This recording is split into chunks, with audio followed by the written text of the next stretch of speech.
नमस्कार and I welcome to all of you in global lookout. दोस्तों, recently SCO की virtual meeting हो रही थी जिसमें हमारे foreign affairs minister Shri S Jaishankar ji ने चाइना के ओबीओआर प्रोजेक्ट, जिसे हम लोग बेल्ट एंड रोड प्रोजेक्ट भी कहते हैं, उसको पोलाइटली और इनडायरेक्टली क्रिटिसाइज किया है। एससीओ के बारे में आप लोग को पता ही होगा, मैं पहले भी कई वीडियो में इसके बारे में बता चुका हूं आपको, इसलिए इस वीडियो में इसके बारे में नहीं बताऊंगा। इस समय इंडिया के पास इसकी प्रेसिडेंसी है और नेक्स्ट ईयर मिड 2023 में एससीओ की जो समिट है वो भी इंडिया ही में होगी, हेड ऑफ स्टेट्स की।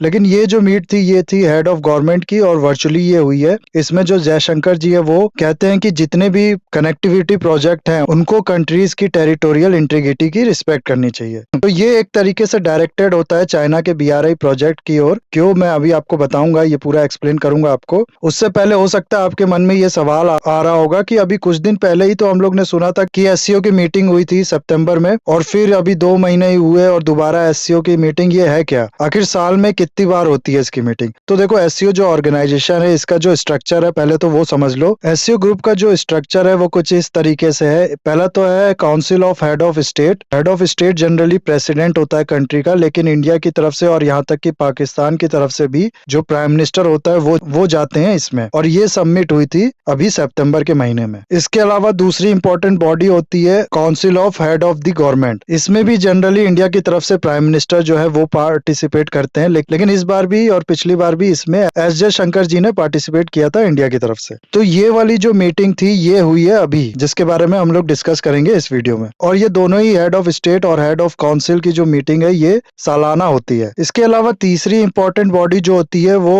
होती है काउंसिल ऑफ फॉरेन मिनिस्टर्स की। ये भी रेगुलरली मिलती रहती है, लेकिन ऐसा कोई फिक्स नहीं है कि एनुअली ये मिलती है। तो कहने का मतलब यह है कि एस जयशंकर जी को देख के ये मत समझ लेना कि फॉरेन अफेयर्स मिनिस्टर की काउंसिल की मीटिंग है ये जो मीटिंग थी ये हेड ऑफ दिस गवर्नमेंट की थी। चाइनीज प्रीमियर ली क्वेंग द्वारा ये ऑर्गेनाइज की गई थी और वर्चुअली ये मीटिंग थी। ओके, तो इसी के बारे में हम लोग बात करेंगे इस वीडियो में। ये बीआरआई प्रोजेक्ट क्या है और इंडिया को क्या इससे प्रॉब्लम है, प्लस इस मीटिंग में क्या क्या कहा है जयशंकर जी ने, ये सब प्लस और भी बहुत ज्यादा आप लोग को जानने को मिलेगा इस वीडियो में। बस आपको बने रहना है एंड तक, और वीडियो अगर अच्छा लगे तो लाइक, कमेंट, शेयर, सब्सक्राइब जरूर करना। सबसे पहले तो ओबीओआर है क्या ये देख लो। ओबीओआर का फुल फॉर्म है one belt one road initiative. इसको हम लोग बीआरआई प्रोजेक्ट भी कहते हैं, यानी belt and road initiative project भी कहते हैं। ये चाइना का एक इनिशिएटिव है जिसके अंदर चाइना कनेक्टिविटी बढ़ाना चाहता है जिससे ट्रेड हो सके आसानी से। इसके अंदर ये रोड, पोर्ट या फिर इस तरीके के और इंफ्रास्ट्रक्चर जो कि ट्रेड को फैसिलिटेट करते हैं वो बनाएगा दूसरे देशों में अपना इन्वेस्टमेंट करके। इसमें मेन ऑब्जेक्टिव जो है वो चाइना को कनेक्ट करना रोड के थ्रू या फिर मैरीटाइम रास्ते के थ्रू यूरोप से और अफ्रीका से है।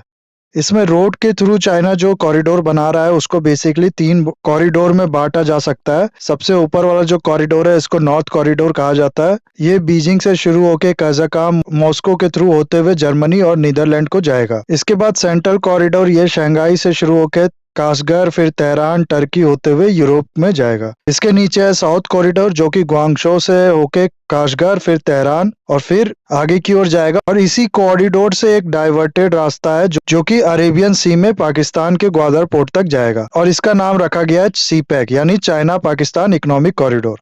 जैसा कि मैंने आपको बताया कि ये नेटवर्क ऑफ रोड्स बनेगी, इसलिए एग्जैक्टली तो मार्क कर पाना पॉसिबल नहीं है कि ये नॉर्थ कॉरिडोर है, ये साउथ कॉरिडोर है, ये सेंट्रल कॉरिडोर है। ये एक तरीके के ब्रांच की तरह होगा ट्री के। तो ये पूरा प्लान है चाइना का। ना अब इस पे सवाल और क्रिटिसिज्म क्या उठाया जाता है, तो देखो, सबसे पहली बात तो इन्वेस्टमेंट हर कंट्री को पसंद आता है, उससे उस कंट्री को फायदा होता है। चाइना अपना इन्वेस्टमेंट करेगा कंट्री में, ये सब ठीक है। लेकिन इस प्रोजेक्ट पे सवाल ये उठाया जाता है कि सबसे पहले तो चाइना जो इन्वेस्टमेंट करेगा वो करेगा अपने फायदे के लिए, अपने हिसाब से। यानी कि जहां उसका मन होगा वहां वो पोर्ट बनाएगा, जहां चाहेगा वहां रोड बनाएगा। ये चीज पूरा वो डिसाइड करेगा कि कहां वो क्या बनाएगा। फिर उस चीज को बनाने के लिए चाइना उस कंट्री को लोन देगा। अब इससे होगा क्या कि हो सकता है कि चाइना ने जो इंफ्रास्ट्रक्चर बनाया, जो पोर्ट या फिर रोड बनाया, उससे उस देश की गवर्नमेंट कोई फायदा नहीं पहुंचे, उसकी वजह से कोई रेवेन्यू ना जनरेट हो। ऐसे में फिर होगा क्या कि ये जो लोन दिया है चाइना ने वो ये कंट्री चुका पाएगी नहीं टाइम से। जाहिर सी बात है, जब पैसा मिलेगा ही नहीं, रेवेन्यू वहां से जनरेट ही नहीं होगा, तो जो लोन है या फिर जो उसका इंटरेस्ट है वो कैसे चुकाएगी। तो इसलिए ऐसी सिचुएशन क्रिएट हो सकती है कि जिसमें ये लोन जो है वो कंट्री चुका ना पाए। नाउ ये लोन ना चुकाने के बाद होगा क्या कि चाइना उस कंट्री को एक तरीके से अपने डेब्ट में फंसा के गुलाम बना लेगा और अपने अकॉर्डिंग यूज करने लगेगा। इसलिए इस प्रोजेक्ट को कहा जाता है कि ये न्यू कॉलोनियलिज्म का टूल है। जैसे ब्रिटेन और बाकी यूरोपियन कंट्रीज ने इंडिया, एशिया या अफ्रीका की कंट्री पे गुलाम बना लिया था, वैसे ही चाइना ये तरीका इस्तेमाल करके कई कंट्रियों को अपना एक तरीके से गुलाम बना लेगा। जब चाइना के द्वारा बनाए गए इंफ्रास्ट्रक्चर जो होते हैं वो इनफ रेवेन्यू नहीं जनरेट कर पाते हैं, तो चाइना कहता है कि जैसा कि हम लोग ने श्रीलंका में देखा कि आप ये वाला पोर्ट या फिर ये जो इंफ्रास्ट्रक्चर है ये हमें लीज पे दे दो। श्रीलंका में क्या किया है चाइना ने, हम्बनटोटा पोर्ट जो इसी ने बनाया था, उसके लिए जो लोन मिला था श्रीलंका को वो श्रीलंका चुका नहीं पाया, तो 99 साल के लिए चाइना ने ये हम्बनटोटा पोर्ट लीज पे ले लिया, जो कि उसको स्ट्रेटेजिकली काफी बेनिफिट पहुंचाता है। इस पोर्ट के थ्रू वो इंडिया के बहुत ज्यादा पास आ गया। तो इस तरीके से चाइना पहले कर्ज दे रहा है और फिर ना चुका पाने की वजह से वो कंट्री जिसको ये कर्ज दे रहा है वो इसकी गुलाम बन जा रही है और फिर चाइना अपने अकॉर्डिंग उन कंट्रीज को यूज कर रहा है। तो ऐसा भी कहा जा रहा है कि चाइना का ये जो प्रोजेक्ट है इसका ऑब्जेक्टिव सिर्फ इकोनॉमिक डेवलपमेंट नहीं है बल्कि स्ट्रेटेजिक गोल को भी अचीव करना है। चाइना के BRI प्रोजेक्ट का ही एक पार्ट है CPEC प्रोजेक्ट, जिसका फुल फॉर्म है चाइना पाकिस्तान इकोनॉमिक कॉरिडोर। ये प्रोजेक्ट चाइना के काशगर को जोड़ता है पाकिस्तान के ग्वादर पोर्ट से, जो कि अरेबियन सी में है।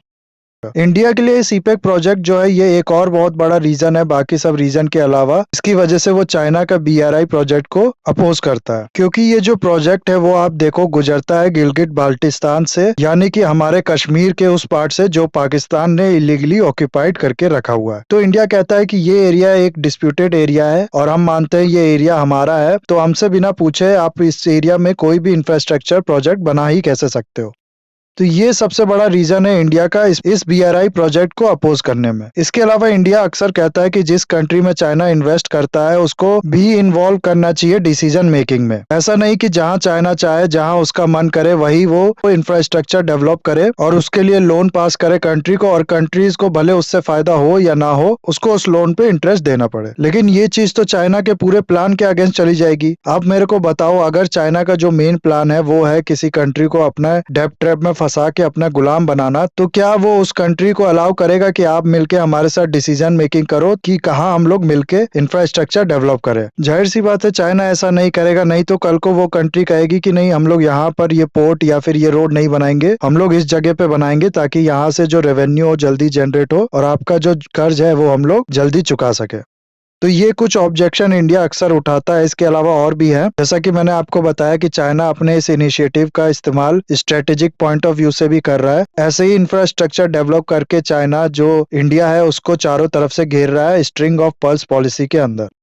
इसके अलावा चाइना को डिप्लोमेटिक गेन भी मिलेगा इससे, जिन कंट्री को उसने इन्वेस्टमेंट दिया होगा या फिर जो कंट्री उसके साथ कोऑपरेट करेगी इस चीज में, वो जाहिर सी बात है उसके खिलाफ किसी जगह पे वोट करने या फिर उसके खिलाफ कोई रिजोल्यूशन या सवाल में मल्टीलेटरल फोरम्स में उसके अगेंस्ट नहीं जाएंगी। तो इन सब चीजों को देखते हुए इंडिया इसका अपोज करता है और इस मीटिंग में भी हमारे जो एस जयशंकर जी है उनने कुछ ऐसा ही कहा है। ये कहते हैं कनेक्टिविटी प्रोजेक्ट को सोवरेनिटी और टेरिटोरियल इंटीग्रिटी को रिस्पेक्ट करना चाहिए कंट्रीज की। ऑफ कोर्स इनका जो मेन इशारा होता है वो गिलगिट बाल्टिस्तान वाले एरिया यानी CPEC प्रोजेक्ट की ओर ही होता है, जो कि इंडिया के टेरिटरीज से पास होता है, जो कि चाइना के BRI प्रोजेक्ट में मेंबर नहीं है। लेकिन सिर्फ CPEC प्रोजेक्ट नहीं है, ऐसे और भी प्रोजेक्ट्स हैं जहां चाइना ने यूनिलैटरली किसी एक पार्टी को सपोर्ट करके डिस्प्यूटेड एरिया में भी अपने इंफ्रास्ट्रक्चर डेवलप किए हैं ताकि उसका भी फायदा उसको मिल सके। इसके अलावा इस मीटिंग में एक कम्युनिक्यू इशू किया जाता है जिसमें इंडिया को छोड़ के सारी कंट्रीज चाइना BRI प्रोजेक्ट को सपोर्ट करने के लिए एग्री करती हैं और जॉइंटली वर्क करने के लिए बात करती हैं इस प्रोजेक्ट को इम्प्लीमेंट करने के लिए। एस जयशंकर जी ने यह भी कहा है कि वो SCO मेंबर के साथ कनेक्टिविटी बढ़ाना चाहता है और चाबार पोर्ट INSTC प्रोजेक्ट का भी उनने जिक्र किया है इस मीटिंग में। इसके अलावा ये SCO मेंबर के साथ ट्रेड बढ़ाने की बात करते हैं। अभी जो टोटल ट्रेड है इंडिया का SCO मेंबर के साथ वो $141 बिलियन का है, जिसमें से $100 बिलियन का तो अकेले चाइना के साथ ही है। इसके अलावा रशिया के साथ $20 बिलियन और सेंट्रल एशियन कंट्रीज के साथ $2 बिलियन और पाकिस्तान जो है उसके साथ $500 मिलियन का है। प्लस जयशंकर जी लाइव मिशन का जिक्र करते हैं जो प्राइम मिनिस्टर मोदी जी द्वारा शुरू किया गया है, जिसमें सर्कुलर इकोनॉमी बनाने की बात की गई है। और इसके अलावा 2023 को ये कहते हैं यूएन ने ईयर ऑफ मिलेट्स डिक्लेयर किया है और इस साल हम लोग चाहते हैं कि एससीओ मेंबर के साथ कोऑपरेट करें ताकि जो फूड सिक्योरिटी का इशू है उसको सॉल्व किया जाए। तो ये पूरा था मीटिंग का साइनॉप्सिस कि क्या क्या बात की गई है। नाउ एक सवाल हो सकता है आपके मन में यह आ रहा होगा कि चाइना के बीआरआई प्रोजेक्ट के बारे में हम लोग ने सुन लिया, इसको काउंटर करने के लिए बाकी कंट्रीज क्या कर रही हैं? क्या इंडिया भी किसी तरीके से इसको काउंटर करने की कोशिश कर रहा है या फिर यूएसए जैसी कंट्रीज इसको काउंटर करने की कोशिश कर रही है?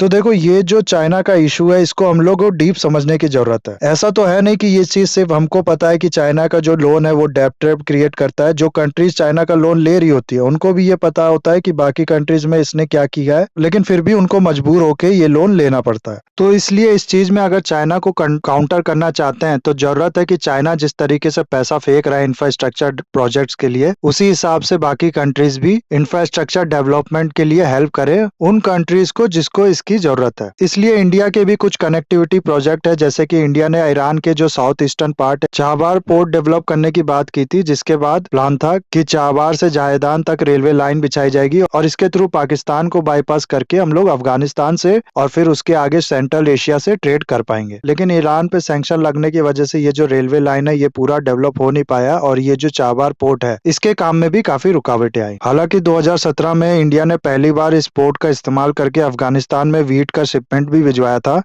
फिर इसके बाद INSTC प्रोजेक्ट है, इसमें इंडिया भी मेंबर है और इंडिया के अलावा ईरान, अजरबैजान, रशिया, फिर सेंट्रल एशिया और यूरोप को रेल, रोड और सी के थ्रू कनेक्ट करने के लिए इंफ्रास्ट्रक्चर डेवलप करने की बात की थी। उसके बाद जापान के साथ मिलकर इंडिया ने एशिया अफ्रीका कॉरिडोर इनिशिएटिव शुरू किया था, जिसमें जापान और इंडिया दोनों साथ मिलकर इन्वेस्टमेंट करेंगे अफ्रीका के कंट्रीज में इंफ्रास्ट्रक्चर डेवलप करने के लिए। यूएस ने भी कुछ इनिशिएटिव लिए हैं, जैसे कि ब्लू डॉट नेटवर्क बनाया था यूएसए ने जापान, ऑस्ट्रेलिया के साथ मिलकर, जिसके अंडर इन लोग ने प्लान किया था कि हम लोग जो है कुछ पैरामीटर्स के आधार पे जितने भी इंफ्रास्ट्रक्चर प्रोजेक्ट है उनको एनालाइज करेंगे और जो प्रोजेक्ट उन पैरामीटर्स पे खड़ा उतरेगा उसको ग्रीन सिग्नल दे दिया जाएगा। उसके बाद जो हमारी प्राइवेट इंडस्ट्रीज हैं वो उस प्रोजेक्ट में इन्वेस्टमेंट करेंगी, उसको डेवलप करेंगी।